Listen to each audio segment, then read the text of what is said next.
নমস্কাৰ। আজিৰ এই ভিডিঅ'টোত আমি জানিম ৰাম মন্দিৰ যে প্ৰতিষ্ঠা হ'ব গৈ আছে 22 তাৰিখে অহা কাইলৈ।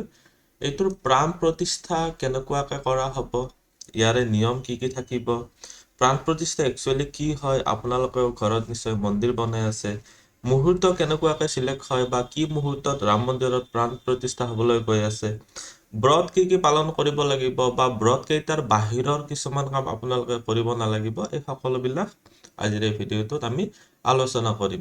এই ভিডিঅ'টো শেষলৈকে চাই থাকিব। আপুনি যদি এতিয়ালৈকে মোৰ চেনেলটো ছাবস্ক্ৰাইব কৰা নাই তেতিয়াহ'লে ছাবস্ক্ৰাইব কৰি ল'ব আৰু ভৱিষ্যতে আপলোড কৰা ভিডিঅ'ৰ নটিফিকেশ্যন পাবৰ বাবে বেল আইকনটো চুই অল চিলেক্ট কৰি দিব। মই আপোনালোকলৈ এটা অনুৰোধ জনাইছোঁ যে এইটো যিহেতু আমাৰ এটা ঐতিহ্যৰ লগতে সম্পৰ্ক আছে, আমাৰ ইতিহাসৰ সৈতে এটা সম্পৰ্ক আছে, আমাৰ আস্থাৰ প্ৰতি যিটো হিন্দু সনাতন পৰম্পৰা হয় তাৰে লগত সংলগ্ন হৈ আছে। সেইকাৰণে আপোনালোকক অনুৰোধ কৰিম যে আপোনালোকে এইখিনি সময়ছোৱাত কেইটামান মই যে নিয়ম ক'ম ভিডিঅ'টোত, সেই নিয়মকেইটা পালন কৰি চলিব আৰু আপোনালোকে কমেণ্টত জয় শ্ৰীৰাম লিখিব। প্ৰথমতে হৈছে আমি জানিব লাগিব প্ৰাণ প্ৰতিষ্ঠা কি হয়। মই ইয়াতে যে দেখুৱাই দিছোঁ, এইখন ফটো হৈছে 3D এটা ইমেজ। এনেকুৱা বনাব, তাৰপিছত এনেকুৱাকৈ বনিব ধৰিলে মন্দিৰটো, ঠিক আছে। তাৰপিছত আপোনালোকে দেখিবলৈ পাৰিছে এইবিলাকো এনেকুৱাকৈ বনি আছে মন্দিৰৰ বিভিন্ন অংশ। এইবিলাক ফুলেৰে ডেক'ৰেশ্যন হৈ আছে, দেখিব পাৰিছে মানুহবিলাকে কিমান সাজ সজ্জা কৰি আছে। ইয়াতে দেখিছে এইটো হৈ গ'ল আপোনালোকৰ ইয়াতে প্ৰাণ প্ৰতিষ্ঠা কৰিবৰ কাৰণে ইয়াতে মূৰ্তি স্থাপন হ'ব আৰু মূৰ্তিটো হ'ল এইটো। ইয়াতে আৰু এটা মনত ৰাখিবলগীয়া কথা হৈছে যে আপোনালোকৰ এই মূৰ্তিটোৰ চকুকেইটাত ইয়াতে কভাৰ কৰা আছে। কিয় কভাৰ কৰা আছে? কাৰণ আছে। ইয়াতে তাৰমানে এইখিনি অংশ মানে কাপোৰেৰে বান্ধি থোৱা আছে। ইয়াৰে কাৰণ হৈছে যেতিয়া প্ৰাণ প্ৰতিষ্ঠা কৰা হয় তেতিয়া মূৰ্তিৰ চকুৰে এক প্ৰকাৰৰ ঐশ্বৰিক শক্তি নিৰ্গত হয়। যেতিয়া প্ৰাণ প্ৰতিষ্ঠা হৈ থাকে সম্পূৰ্ণ নোহোৱাকৈ সেই দৃষ্টিটো কাৰো তাত পৰিব নালাগে। ইয়াতে সেইটো কাৰণে বৰ্তমান ঢাকি ৰখা হৈছে। কালিলৈকে আপোনালোকে যেতিয়া লাইভ দেখিব তেতিয়াতো বুজি পাবই। এই ভিডিঅ'টো অকল যে ৰাম মন্দিৰ প্ৰতিষ্ঠাৰ ক্ষেত্ৰতে ইম্পৰ্টেণ্ট হ'ব তেনেকুৱা নহয়। আপোনালোকেও ভৱিষ্যতে যেতিয়া ঘৰত মন্দিৰ স্থাপন কৰিব তেতিয়াহ'লেও ইয়াৰে কিছুমান নিয়ম আপোনালোকে মানি চলিবলৈ লাগিব। মই এতিয়া আৰম্ভ কৰিছোঁ। ভিডিঅ'টোৰ প্ৰথমতে মই আপোনালোকক জনাব বিচাৰিছোঁ যে প্ৰাণ প্ৰতিষ্ঠা কি হয়। প্ৰাণ মানেতো আপোনালোকে জানে এটা হৈছে আমাৰ জীৱনী শক্তি, যিটোৰ জৰিয়তে আমি জীয়াই থাকোঁ। যেনেকুৱাকৈ আমি কওঁ যে কোনোবাৰ মৃত্যু হ'লে যে প্ৰাণ বায়ু উৰি গ'ল, তাৰমানে প্ৰাণৰূপী যিটো বায়ু মানে উশাহ নিশাহটো শেষ হৈ গ'ল, বন্ধ হৈ গ'ল। প্ৰাণ প্ৰতিষ্ঠাৰ ক্ষেত্ৰত মানে কি কৰিব, আমি জীৱনৰ সঞ্চাৰ কৰিম। প্ৰতিষ্ঠা মানে হৈছে স্থাপন। আমি প্ৰাণ প্ৰতিষ্ঠা বুলি যেতিয়া কওঁ, আমাৰ অকল ৰাম মন্দিৰ বুলিয়ে নহয়, ঘৰতো আপোনালোকে যদি মন্দিৰ পাতে তেতিয়া মন্দিৰ যে আমি মন্দিৰ লোৱা বুলি কওঁ, যে মন্দিৰত যে আমি যে মূৰ্তি স্থাপন কৰোঁ, ঠিক আছে। এইবিলাক বহুত নিয়ম থাকে, এইবিলাক ব্ৰাহ্মণে আপোনালোকক বেছি ভালদৰে বুজাই দিব পাৰিব। মুঠতে আমি জানিলোঁ যে প্ৰাণ প্ৰতিষ্ঠা মানে হৈছে জীৱনী শক্তিৰ সঞ্চাৰ কৰা বা স্থাপন কৰা। মূৰ্তি এটাত দেৱৰ সঞ্চাৰ কৰা, দেৱৰ আবিৰ্ভাৱ কৰা বা প্ৰতিষ্ঠিত কৰা, বুজি পালে? এতিয়া আৰু কিছুমান পইণ্ট মই এটা এটাকৈ কৈ গৈ আছোঁ, আপোনালোকে মনোযোগ দি শুনি যাব। প্ৰয়োজন হ'লে ভিডিঅ'টো দুবাৰ চাব, বহুত ইম্পৰ্টেণ্ট পইণ্টছ ক'ম। ইয়াৰে মই এটাও বাহিৰৰ পইণ্টছ নকওঁ, যিকেইটা আপোনালোকৰ কাৰণে ইম্পৰ্টেণ্ট বা কামত আহিব সেইকেইটাই কভাৰ কৰিম। ভিডিঅ'টো শেষলৈকে চাই থাকিব। মূৰ্তিটো স্থাপন কৰোঁতে বহুত নিয়ম আছে, নিয়ম থাকিব, মন্ত্ৰ উচ্চাৰণ থাকিব, কিছুমান মানে বিভিন্ন দ্ৰব্য ব্যৱহাৰ কৰা হ'ব, তেনেকুৱাকৈ চাব গাখীৰ, ঘি বা পানী, গংগাজল, এনেকুৱা ধৰণৰ বহুত কথা থাকিব। এতিয়া নিয়ম কি থাকে? এটা মূৰ্তি যেতিয়া স্থাপন হ'ব, মই ইয়াতে কিয় দেখুৱাই থৈ দিছোঁ যে এইটো হৈ গ'ল ৰামৰ মূৰ্তি, ঠিক আছে। এই মূৰ্তিটো আপোনালোকৰ স্থাপিত হ'ব ইয়াৰে ওপৰত, এইখিনি অংশত ইয়াতে স্থাপিত হ'ব। ইয়াতে বুজিব লাগিব যে কিছুমান নিয়ম আছে। এতিয়া নিয়ম কি হ'ব, ঠিক আছে। প্ৰাণ প্ৰতিষ্ঠা কৰোঁতে এইবিলাক নিয়ম আপুনিও ঘৰত যেতিয়া মন্দিৰ স্থাপন কৰিব মানি চলিব পাৰিব। প্ৰথমটো হৈছে যে আপোনালোকে কিছুমান ব্ৰতত থাকিব লাগিব। ব্ৰত কি হয় বাৰু মই সেইটো অলপ পিছত কৈ আছোঁ। আপোনালোকে নিজস্বভাৱে পাৰ্চনেলি যিটো ব্ৰত পালন কৰিব লাগিব অলপ পিছত কৈ আছোঁ। এতিয়া প্ৰাণ প্ৰতিষ্ঠা কৰোঁতে কি নিয়ম পালন কৰা হ'ব ৰাম মন্দিৰত বিশেষভাৱে, এইকেইটা কৈ দিছোঁ। মন্ত্ৰ উচ্চাৰণ আৰু দেৱধ্বনি। দেৱধ্বনি মানে বুজিব পাৰিছে, কিছুমান বিশেষ ধৰণৰ আমি বাদ্যযন্ত্ৰ থাকে যাৰে যিটোক আমি দেৱধ্বনি বুলি কোৱা হয়, দেৱধ্বনি কৰে বুলি কোৱা হয়। মুঠতে জানিব যে আপোনালোকৰ এই যিটো আমাৰ যে ৰাম মন্দিৰ প্ৰতিষ্ঠা হ'ব মন্ত্ৰ উচ্চাৰণ হ'ব, বৈদিক মন্ত্ৰ কিছুমান থাকিব, প্ৰাণ প্ৰতিষ্ঠা কৰাৰ কিছুমান নিৰ্দিষ্ট মন্ত্ৰ থাকিব। সেই মন্ত্ৰ উচ্চাৰণৰ লগতে দেৱধ্বনি থাকিব। দেৱধ্বনি মানে কিছুমান বাদ্যযন্ত্ৰৰ শব্দ থাকিব। ইয়াতে মূৰ্তিৰ ভিতৰত এইকেইটা মানে মন্ত্ৰ উচ্চাৰণ আৰু দেৱধ্বনিৰে মূৰ্তিৰ ভিতৰত স্থাপিত কৰা হ'ব। কেনেকুৱাকৈ স্থাপিত কৰা হ'ব? প্ৰথমতে কি কৰিব? গংগা জলেৰে মূৰ্তিটো ধুৱাব। এই যিটো মূৰ্তি থাকিব ৰামৰ মূৰ্তি, এইটো ৰাম ভগৱানৰ মূৰ্তি, এই মূৰ্তিটো গংগা জলেৰে প্ৰথমতে ধুৱাই লোৱা হ'ব। গংগা জলেৰে ধুৱাই উঠাৰ পিছত এইটো আকৌ এবাৰ গাখীৰেৰে স্নান কৰোৱা হ'ব, মানে গাখীৰেৰে গা ধুওৱা হ'ব। তাৰ পিছত সুগন্ধিত প্ৰলেপ সানি দিয়া হ'ব। সুগন্ধিত প্ৰলেপ মানে কিছুমান বিভিন্ন দ্ৰব্য থাকে, মই ইয়াতে বাৰু মই মেনশ্যন নকৰোঁ, দীঘলীয়া হৈ যাই থাকিব। মুঠতে আপোনালোকে জানিব লাগিব যে কিছুমান বিশেষ প্ৰকাৰৰ দ্ৰব্য ইয়াতে মূৰ্তিটোত সানি দিয়া হ'ব, বা আমি যেনেকুৱাকৈ বিবাহৰ ক্ষেত্ৰত বিভিন্ন ধৰণৰ গাত মাহ তিল এনেকুৱাকৈ কৰোঁ, এইটো বাৰু একজেক্টলি ছেম নহয় দেই, মানে কম্পনেণ্টখিনি বেলেগ বেলেগ হ'ব। আপোনালোকে বুজি চাব যে সুগন্ধিত প্ৰলেপ লগোৱা হ'ব।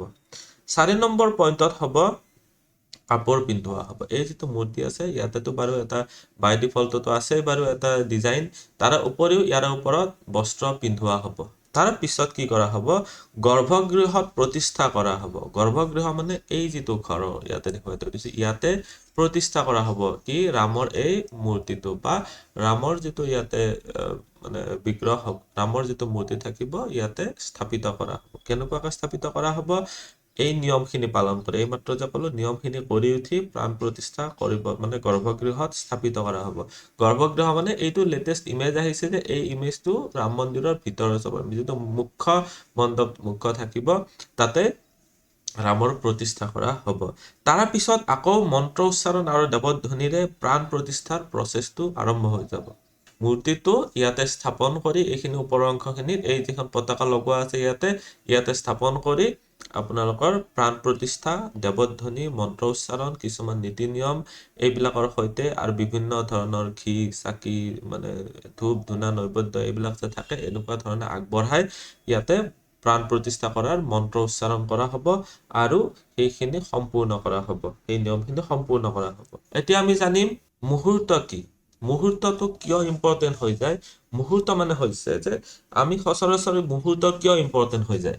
আমি যে জন্মচক্ৰ চাওঁ, জন্মচক্ৰ চালে কি হয়? আমি জন্মৰ সময়ত গ্ৰহবিলাকৰ স্থিতিটো চাওঁ, আৰু সেইটোৰ ওপৰত বেছ কৰি আমি এষ্ট্ৰলজাৰে প্ৰেডিকশ্যন দিওঁ। প্ৰেডিকশ্যন মানে ভৱিষ্যবাণী কৰোঁ, বা এই ল'ৰাজন বা এই ছোৱালীজনী এনেকুৱা হ'ব, এইটো এনেকুৱা হ'ব, এইটো তেনেকুৱা হ'ব। এতিয়া এই মুহূৰ্ত যিটো আছে ইয়াতে এইটো এনেকুৱাকৈ ক'লে নহ'ব যে আমি কোনোবাই বা কোনোবা সাধু সন্ন্যাসীয়ে বাছি দিছে। এইটো আচলতে ভগৱানৰ যিহেতু এটা ডাঙৰ মন্দিৰ হ'ব, এটা ভাৰতৰ ভিতৰত আগশাৰীৰ মন্দিৰ হ'ব। চ' এইটো ক্ষেত্ৰত আপোনালোকে জানিব লাগিব যে এইটো টাইম ভগৱানে কাৰোবাৰ নহয় কাৰোবাক এটা মাধ্যমেৰে চিলেক্ট কৰিছে। ইয়াৰে বিশেষত্ব কি কি আছে? এই সোমবাৰ যিটো মই ইয়াতে বাৰু লিখি দিছোঁ, 22 জানুৱাৰী 01/2024। ইয়াৰে মিনিংটো বুজিব যে এই দিনা হৈছে শুক্লপক্ষৰ দ্বাদশী তিথি, প্ৰথম পইণ্ট। দ্বিতীয় পইণ্টটো হৈছে যে সোমবাৰৰ দিনা হ'ব। তৃতীয় পইণ্টটো হৈছে যে মৃগশিৰা নক্ষত্ৰ দ্বিতীয় চৰণত স্থাপিত হ'ব। 4 নম্বৰ পইণ্টটো হৈছে যে এই ডেটটোতো ক'লোই আপোনালোকৰ এই ডেটটো। 5 নম্বৰ হ'ল যে দুপৰীয়া যিটো অভিজিত মুহূৰ্তত মেঘ লগ্নত বৃশ্চিক নৱাংশত এপ্ৰক্সিমেটলি 12:30 মানৰ ওচৰে পাজৰে স্থাপিত কৰা হ'ব, আৰু সেইখিনি সময়তে প্ৰাণ প্ৰতিষ্ঠা কৰা হ'ব। এতিয়া আমি আহিছোঁ মুখ্য পইণ্ট, আমি জানিবলগীয়া, আমি ঘৰতো যিখিনি ধৰি লওক নিয়ম পালন কৰি চলিব লাগিব। প্ৰথম মই ইয়াতে 1 নম্বৰ 2 নম্বৰে দি দিলোঁ। 1 নম্বৰ পইণ্ট, 1 নম্বৰ পইণ্টটো হৈছে যে আপোনালোকৰ দেহ আৰু মন পৰিষ্কাৰ পৰিচ্ছন্ন। মই ইয়াতে পৰিষ্কাৰ বুলিয়ে লিখি দিলোঁ, ঠিক আছে? পৰিষ্কাৰ পৰিচ্ছন্ন, অকল গাটো ধুইছে সেইটো নহয়, মনো কলুষিত কৰি ৰাখিব নালাগিব, কাৰো প্ৰতি বেয়া ভাৱ ৰাখিব নালাগিব। মই ব্ৰেকেটত লিখি দিলোঁ ইয়াতে আপোনালোকৰ দেহ প্লাছ মন, দেহ আৰু মন পৰিষ্কাৰ ৰাখিব লাগিব। 2 নম্বৰ নিয়ম, 2 নম্বৰ ব্ৰত হৈছে আপুনি ৰাতিপুৱা গা ধুই উঠিয়ে সংকল্প কৰিব লাগিব। চ' মই ইয়াতে লিখি দিলোঁ সংকল্প ল'ব লাগিব। সংকল্প কেনেকুৱাকৈ ল'ব? গা ধুই উঠিছে, হাতৰ তলুৱাখন ওপৰমুৱা কৰি লৈ তাতে এচুল পানী ল'ব। পানী লৈ পেলাই আপোনালোকে ভাবিব যে মই আজি এইখিনি নিয়ম মানি চলিম, এইখিনি নিয়ম মানি চলি পেলাই মই এইখিনি মই নিয়মেৰে ভগৱানৰ এই মূৰ্তি যে স্থাপন হ'ব।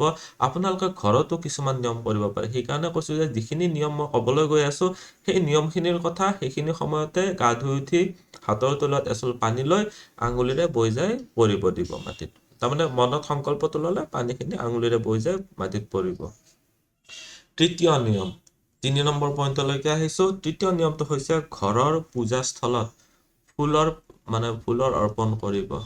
ফুল আপোনালোকে ধৰি লওক জানে কোনটো ফুল দিব লাগে, কেনেকুৱা ধৰণৰ, কি পূজা, আপোনাৰ যদি শিৱ মূৰ্তি আছে কি দিব, আপোনাৰ বিষ্ণু মূৰ্তি আছে যদি, কৃষ্ণ মূৰ্তি আছে যদি কি দিব, তেতিয়াহ'লে আপোনালোকে সেইটো জানে বুলি মই ধৰি লৈছোঁ। আপোনালোকে ঘৰৰ যি পূজাস্থল থাকিব তাতে ফুলৰ অৰ্পণ কৰিব। ফুলৰ আমি যেনেকুৱা দেৱতাক মানে অৰ্পণ কৰোঁ, এইটো ফুল দিব তাতে। ঠিক আছে। 4 নম্বৰ হ'ল ইয়াতে সিদিনা নিৰামিষ ভোজন। মই ইয়াতে কোৱা নাই যে অনাহাৰে থাকিব লাগিব বুলি। ঠিক আছে, অনাহাৰে থকাটো একজেক্টলি প্ৰয়োজন নহয়। নিৰামিষ ভোজন কৰিব লাগিব। নিৰামিষ ভোজন কৰাৰ লগতে আপোনালোকে ৰহুন পিঁয়াজ মানে নহৰু আৰু পিঁয়াজৰ বৰ্জন কৰিব লাগিব। সেই দিনটোত আপুনি ৰাতিপুৱা উঠাৰ পৰাই যাতে নাখায়। ঠিক আছে, তাৰ আগদিনাও পাৰিলে মাছ মাংস নাখাব। ঠিক আছে, আপোনালোকে যিদিনা এই 22 তাৰিখে যিদিনা আপোনাৰ মন্দিৰত মূৰ্তি স্থাপন হ'ব আৰু আপোনাৰ প্ৰাণ প্ৰতিষ্ঠা হ'ব, সিদিনা ঘৰত আপোনালোকে আমিষ আহাৰ নাখাব, এভইড কৰিব আমিষ আহাৰ। নিৰামিষ খাদ্য খাব। কিবা প্ৰয়োজন হৈছে পানী খাওঁ, আৰু বাৰে সঘনে বস্তু খাই নাথাকিব। বোলে আমি নিৰামিষ খাইছোঁ, এইমাত্ৰ কল খাইছোঁ, এইমাত্ৰ আপেল খাইছোঁ, মানে এইটো সময়ত যেতিয়া প্ৰাণ প্ৰতিষ্ঠা হৈ থাকিব সেইখিনি সময়ছোৱাত পাৰিলে ঈশ্বৰ ভক্তি ৰাখিব। টোপনি মাৰি নাথাকিব, এভইড কৰিব দেই, এভইড কৰিব। মই কৈছোঁ আপোনালোকে লগা হ'লে 2বাৰ শুনিব, কাগজত লিখি ল'ব। সেইখিনি সময়ত টোপনি নাযাব।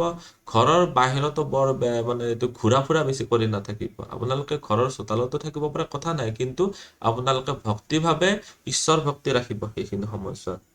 এতিয়া আহিছোঁ 5 নম্বৰ নিয়ম। 5 নম্বৰ নিয়মত আমি কৰিব লাগিব যে ব্ৰতৰ সময়ত আমি খাদ্য খাব নালাগিব। ঠিক আছে, মই বাৰু লিখিয়ে দিলোঁ ইয়াতে, এভইড ফুড। যেতিয়া আপোনালোকে ব্ৰত ৰাখিছে, তাৰমানে কোনোবাই যদি ঘৰতো যদি প্ৰাণ প্ৰতিষ্ঠা কৰিব বিচাৰিছে, তেওঁলোকৰ কাৰণে বিশেষভাৱে হ'ব যে আপোনালোকে লঘোণে থাকি যে কাম কৰিব লাগে বুলি কয়, যিয়ে প্ৰাণ প্ৰতিষ্ঠা কৰি আছে তেওঁলোকৰ কাৰণে কৈছোঁ এইটো 5 নম্বৰ নিয়মটো। তাৰপিছত আহিছোঁ আমাৰ এতিয়া 6 নম্বৰ নিয়ম। 6 নম্বৰ নিয়মত আমাৰ কি আছে? 6 নম্বৰ নিয়মত হ'ব যে ব্ৰহ্মচৰ্যৰ পালন কৰিব লাগিব। মনৰ ওপৰত কণ্ট্ৰল থাকিব লাগিব। তাৰমানে মই ইয়াতে লিখি দিলোঁ ব্ৰহ্মচৰ্য। ইয়াতে আখৰকেইটা আপোনালোকে বুজি পাব বুলি আশা ৰাখিছোঁ। অলপ বেয়া হৈছে বাৰু। ব্ৰহ্মচৰ্যৰ পালন কৰিব, তাৰমানে মনৰ ওপৰত নিয়ন্ত্ৰণ ৰাখিব লাগিব। ছাপোজ আপুনি যদি ল'ৰা হয়, কোনো ছোৱালীৰ প্ৰতি বেয়া দৃষ্টি দিব নালাগিব। যদি ছোৱালী হয়, ল'ৰাৰ প্ৰতি তেনেকুৱা দৃষ্টি দিব নালাগিব। ব্ৰহ্মচৰ্য বুলি কোৱাৰ লগে লগে আৰু বহুত নিয়ম থাকে, তাৰ ওপৰত বাৰু এটা বেলেগ ভিডিঅ' বনাই দিম। আপোনালোকৰ মনৰ যিবিলাক কাম, ক্ৰোধ, লোভ, মোহ, মদ, মাৎসৰ্য, এইবিলাক তাৰমানে নিয়ন্ত্ৰণত ৰাখিব লাগে। এইবিলাকক প্ৰাধান্য দিব নালাগিব। এইখিনি সময়ছোৱাত ঈশ্বৰৰ প্ৰতি সমৰ্পিত হ'ব লাগিব। এই 6টা নিয়ম মানি চলক, শুই নাথাকিব এইটো সময়ত। আজিৰ এই ভিডিঅ'টোত আমি বহু কথাই জানিলোঁ। ভিডিঅ'টো আপোনালোকে শ্বেয়াৰ কৰক, যিমান পাৰে শ্বেয়াৰ কৰক। অন্যদিনাতো মই ইমান কৈ নাথাকোঁ। আজি কৈছোঁ যে আপোনালোকে শ্বেয়াৰ কৰক, সকলোৱে এইখিনি নিয়ম মানি চলিব। ভিডিঅ'টো চাই কেনেকুৱা লাগিল কমেণ্টত নিশ্চয় জনাব। জয় শ্ৰীৰাম বুলি নিশ্চয় লিখিব। ধন্যবাদ।